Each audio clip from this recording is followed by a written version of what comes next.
Yeah, I can. Is it recording? Amazing. Yeah. Well, welcome everybody. So lovely to have you here. Welcome to the show. My name's Hursh. I'm the CTO and co-founder of the browser company, and I'm here to welcome the incredible Dolapo Falola as our new head of engineering.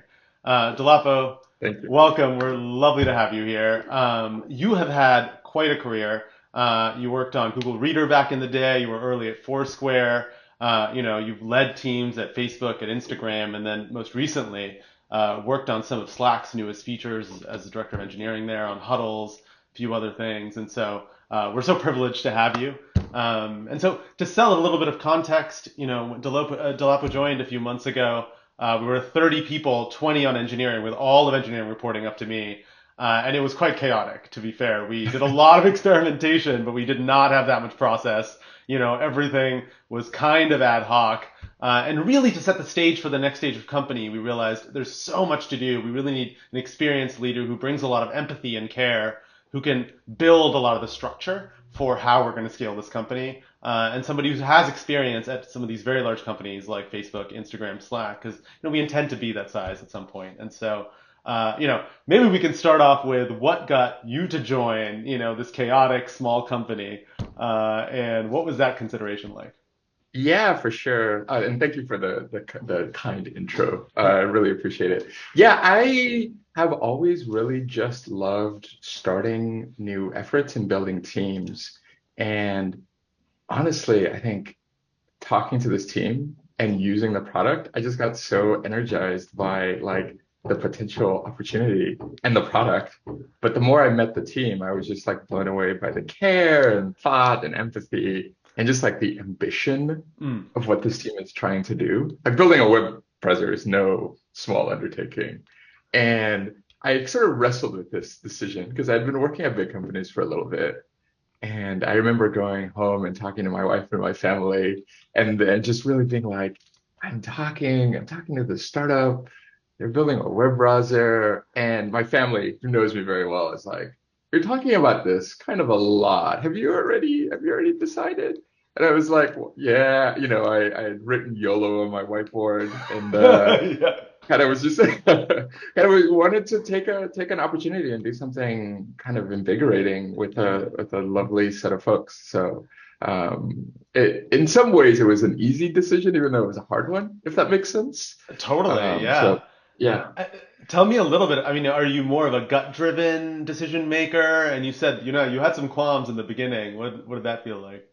Yeah, it's a great question. I think I'm a person that like I want to listen to my gut because I think there's always something there. Like if your gut is telling you something, but as like, I'm an engineer and it can be a very rational and logical thinker. So I think I always need to go through this process of like understanding what my Yeah, gut yeah, is trying to totally. say, if that makes sense, especially for big Of decisions. So course. yeah, I was like, I think a lot of the decision making process was really just trying to rationalize that feeling, if that makes sense. Yeah, I remember, when you were considering joining, we were, over plenty of margaritas, you would have discussions about, is this the right thing? What kind of culture do you want to build? And you've had such an incredible career and seen so many cultures. Are there particular parts of different engineering cultures that you wanted to bring in, building this team and Yeah, moving things yeah. forward? I remember the conversations and I appreciate the margaritas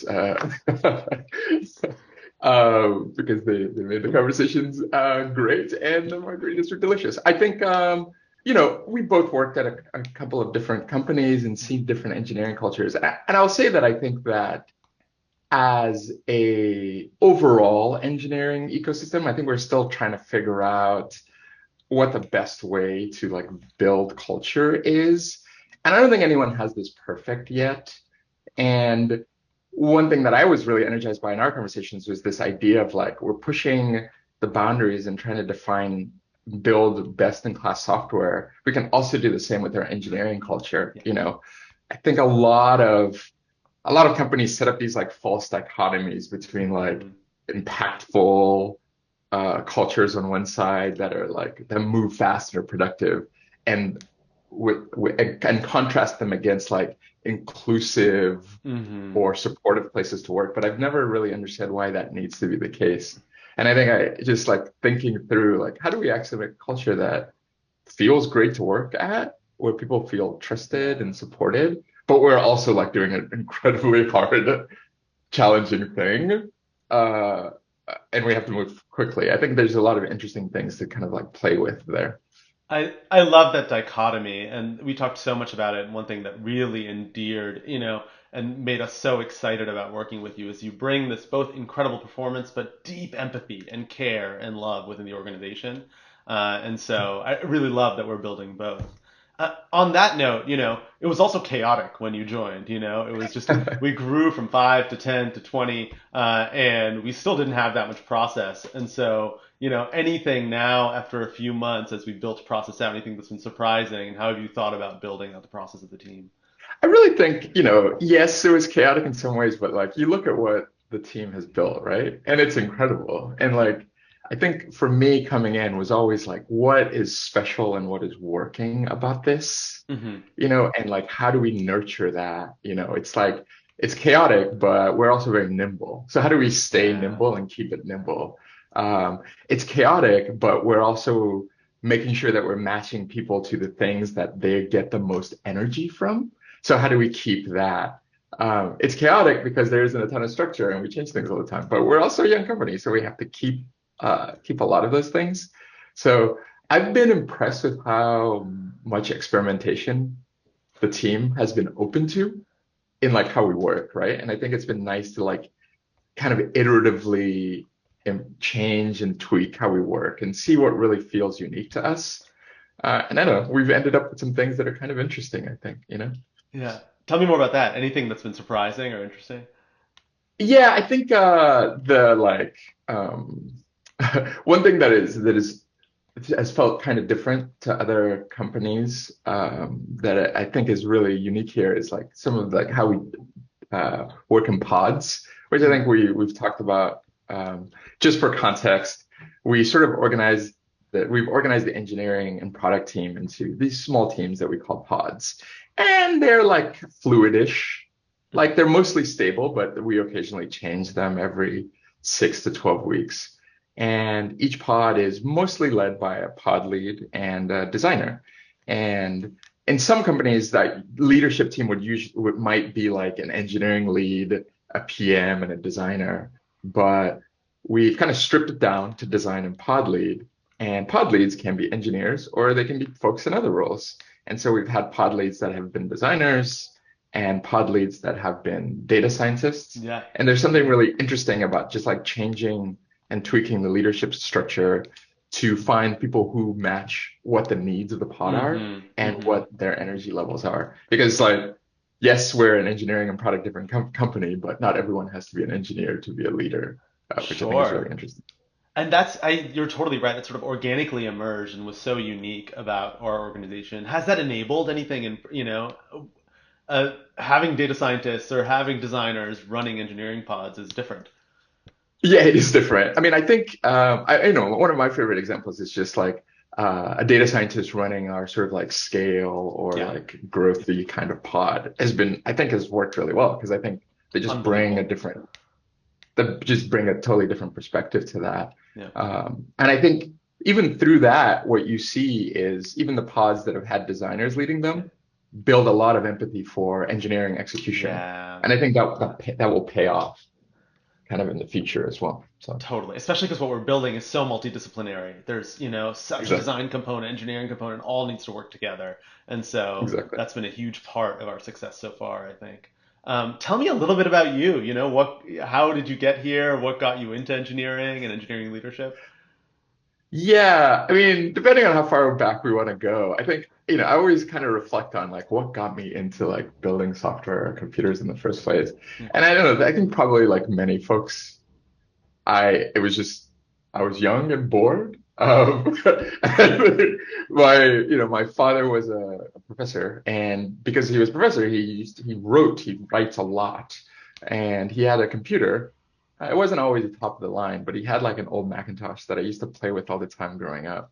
And I just sort of remember it was like the mid to late 90s, Yeah.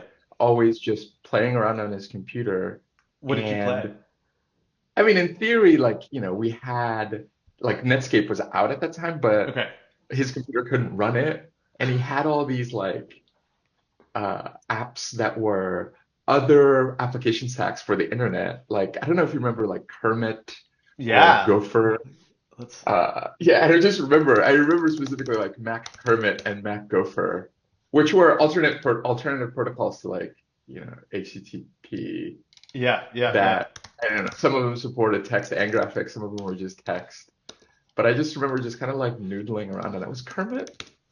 Kermit, none of these, I wonder if any of these actually are working. There Oh must be yeah, like they an show archive. up. Kermit, Gopher. There's modern protocol clients for them as well. Fascinating. Yeah. So I just like really got into that stuff and just like tooling around on there. Hmm. But I think the thing that really got me into development was the Texas Instruments calculators. The Uh, TI-83s.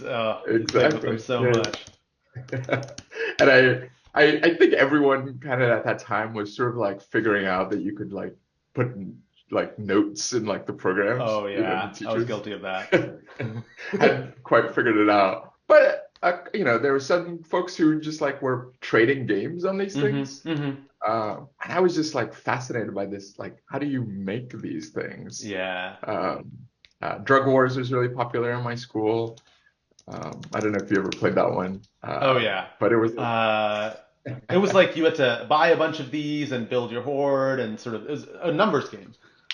yeah, exactly, exactly. Just like trading, and you'd go to different locations, and the prices would Yeah. Yeah. fluctuate. Yeah. But Yeah. I just kind of like started poking around, got into TI Basic, and then started like looking at how the more complex runs were made because you could write assembly, I think, on the TI calculators. Yeah. And then, when it was time to pick a major after graduating, I was like, computer engineering seems Yeah. great. And it just kind of snowballed from there. I've always loved building things.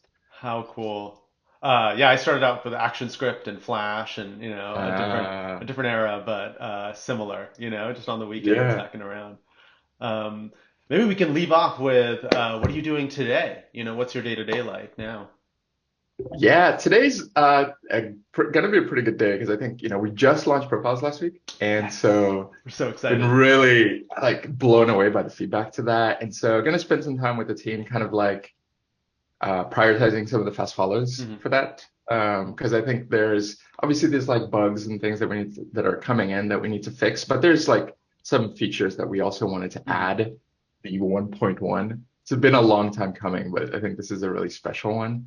And then honestly, it's like the end of the year is coming up, so we're planning a few last milestones Yeah, that are going to be a nice sort of wrap up for what we're going to ship. I I'm don't want to excited. spoil any of the surprises.